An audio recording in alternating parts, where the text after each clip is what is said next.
Now, answering your questions about the law and legal issues. This is Legal Break with attorney Gary Bruce.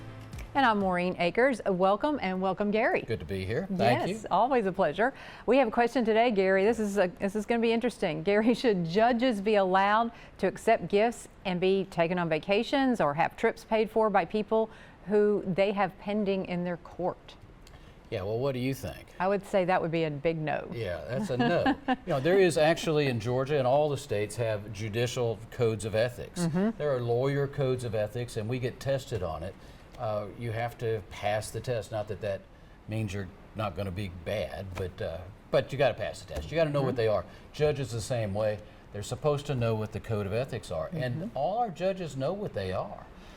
Even up to the Supreme Court. That's what's so appalling, frankly, about the disclosures recently that we've seen, where people are taking gifts and favors and just whatever, and they know it's wrong, and they don't do we don't do anything about it. So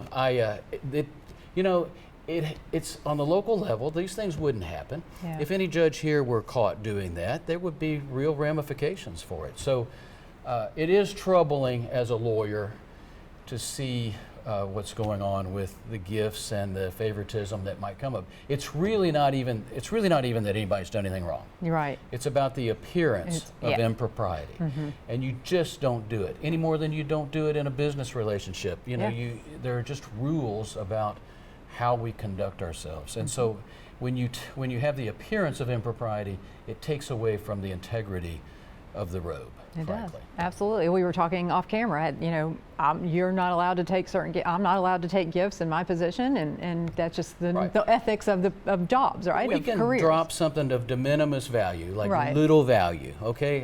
At Christmas, if the staff of a judge, if we wanted to bring them some candy or something. But you can do that if it's under $20 or something. Yeah. But you can't. It's just not allowed. Yeah. Yeah. Okay. So has this been a problem in our area? You touched on it briefly, or maybe. Maybe. No. Okay. And when it has been, it's been dealt with. Okay. And we have a judicial JQC, the Judicial Qualification Council, that makes sure judges adhere to the proper ethics. So the lawyers get disbarred for violating ethical rules.